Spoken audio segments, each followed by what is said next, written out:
ओम शांति।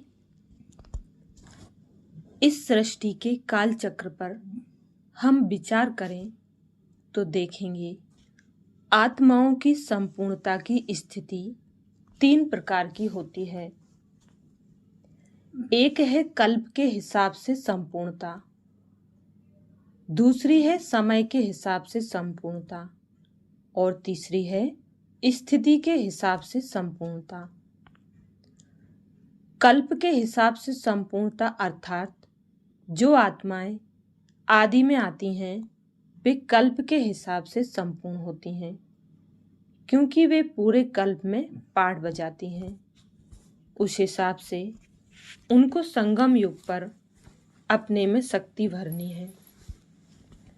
वैसे तो कल्प के हिसाब से देखें तो श्री कृष्ण को ही संपूर्ण कहेंगे, क्योंकि जब नारायण बनते हैं तो उनकी स्थिति भी 25-30 वर्ष पुरानी हो जाती है। सृष्टि रंगमंच पर पाठ बजाते हुए समयांतर में आत्मा की स्थिति में कुछ न कुछ कमी जरूर आती होगी और आती ही है। दूसरी है समय के हिसाब से संपूर्णता, अर्थात जो भी आत्माएं परम धाम से सृष्टि रंगमंच पर पाठ बजाने आती हैं तो वे पहले पहले संपूर्ण ही होती हैं, क्योंकि कोई भी आत्मा परम धाम में अपूर्ण नहीं हो सकती।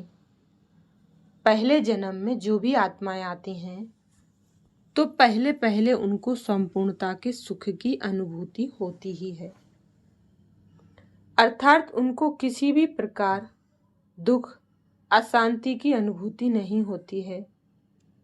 उनकी वह स्थिति जीवन मुक्त स्थिति है।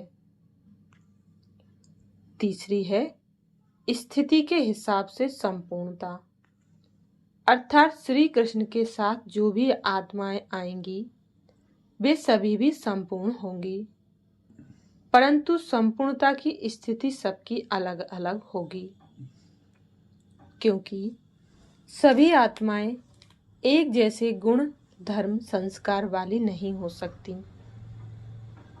यथार्थ संपूर्ण स्थिति आत्मा की परम धाम में ही होती है।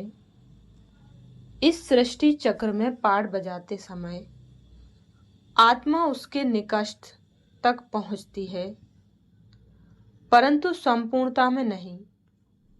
इसलिए बाबा ने अनेक मुरलियों में कहा है कि आत्मा संपूर्ण बन जाएगी तो कर्मातीत बन जाएगी और वह इस देह को ही छोड़ देगी।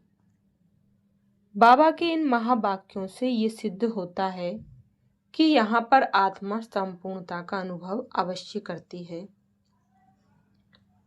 परंतु सदा काल के लिए वह अनुभव स्थिर नहीं रह सकता है। दूसरी ओर बाबा ने ये भी कहा है कि आत्मा जैसे ही इस धरा पर जन्म लेती है तब से ही उसकी उतरती कला आरंभ हो जाती है, भले ही उसका अनुभव आत्मा को बाद में होता है। अर्थात इस विश्व नाटक में अपने पाठ के आधा समय के बाद ही आत्मा अपूर्णता का अनुभव करती है। इसलिए बाबा ने अनेक बार कहा है कि आदि में आने वाली आत्माओं को आधा कल्प तक अपूर्णता का अनुभव नहीं होगा। हम उतरती कला की ओर जा रहे हैं उसका भी उनको ज्ञान नहीं होता है। संपूर्णता, चढ़ती कला और उतरती कला का यथार्थ ज्ञान और अनुभव आत्मा को संगम युग पर ही होता है, जब परमात्मा आकर यथार्थ ज्ञान देते हैं। इस प्रकार हम देखें तो इस धरा पर पाठ बजाते हुए आत्मा चाहे चढ़ती कला में हो या उतरती कला में हो, उसमें कुछ न कुछ अपूर्णता अवश्य रहती है, परंतु हमको इस सत्य को समझकर अपूर्णता का चिंतन न करके अपनी संपूर्ण स्थिति का ही चिंतन करना चाहिए और उसका अधिक से अधिक समय तक अनुभव करने का पुरुषार्थ अवश्य करना चाहिए। जितना जितना हम अपनी संपूर्ण स्थिति का चिंतन करेंगे, उसका अभ्यास करेंगे, उतना हमारी आत्मा संपूर्ण बनती जाएगी और बनते बनते हम संपूर्णता को प्राप्त करेंगे। बाबा का इस सत्य को समझाने और बताने का लक्ष्य यही है कि हम अपनी संपूर्ण स्थिति के लिए यथार्थ पुरुषार्थ कर सकें। इस संबंध में बाबा ने ये भी कहा है कि आत्मा जितना अधिक समय तक यहाँ संपूर्णता का अनुभव करेगी, उतना ही अधिक समय नए कल्प में प्रकृति के संपूर्ण सुख का अनुभव करेगी, उपभोग करेगी।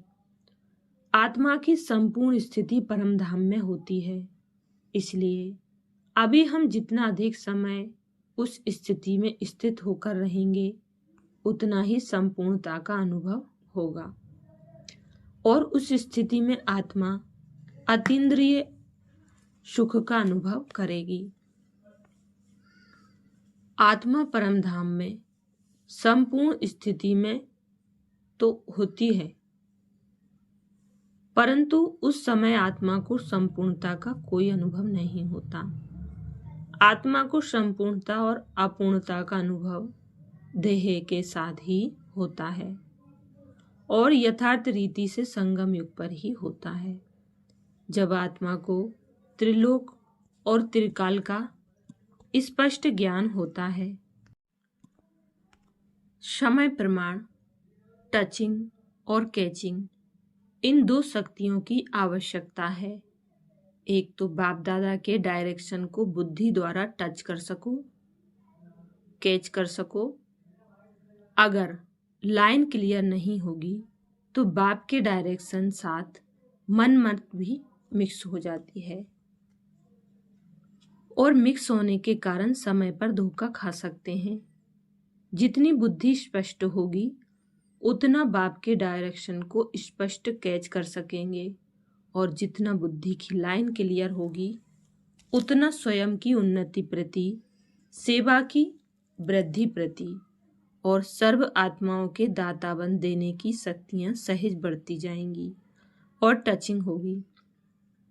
इस समय इस आत्मा के प्रति सहज सेवा का साधन व स्व उन्नति का साधन यही यथार्थ है। तो वर्तमान समय प्रमाण यह दोनों शक्तियों की बहुत आवश्यकता है। इसको बढ़ाने के लिए एक नामी और एकानामी वाले बनना। एक बाप दूसरा ना कोई। दूसरे का लगाव और चीज है। लगाव तो रोंग है ही है, लेकिन दूसरे के स्वभाव का प्रभाव अपनी अवस्था को हलचल में लाता है। दूसरे का संस्कार बुद्धि को टक्कर में लाता है। उस समय बुद्धि में बाप है या संस्कार है, चाहे लगाव के रूप में बुद्धि को प्रभावित करे, चाहे टकराहट के रूप में बुद्धि को प्रभावित करे, लेकिन बुद्धि की लाइन सदा क्लियर हो। एक बाप दूसरा ना कोई, इसको कहते हैं एकनामी। और इकोनॉमी क्या है?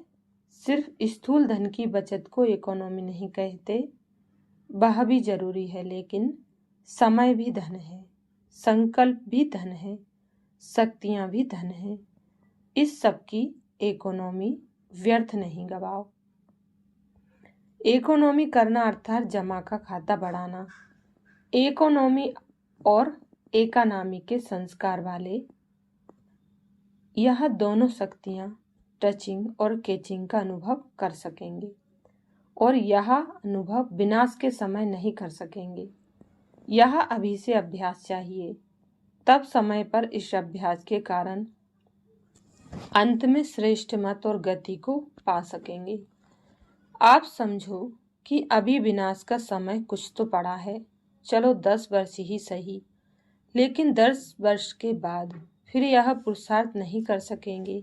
कितनी भी मेहनत करो नहीं कर सकेंगे, कमजोर हो जाएंगे। फिर अंत युद्ध में जाएगी, सफलता में नहीं। त्रेता युगी तो नहीं बनना है ना।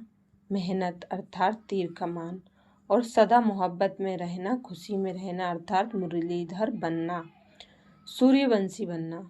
मुरली नचाती है और तीर कमान निशाना लगाने के लिए मेहनत कराता है, तो कमानधारी नहीं मुरली वाला बनना है। इसलिए पीछे कोई उलझना नहीं देना कि थोड़ा सा फिर से एक्स्ट्रा समय दे दो, चांस दे दो, व कृपा कर लो। यह नहीं चलेगा। इसलिए पहले से सुना रहे हैं, चाहे पीछे आया है या आगे, लेकिन समय के प्रमाण तो सभी को लास्ट स्टेज पर पहुंचने का समय है, तो ऐसी फास्ट गति से चलना पड़े। अच्छा, ओम शांति।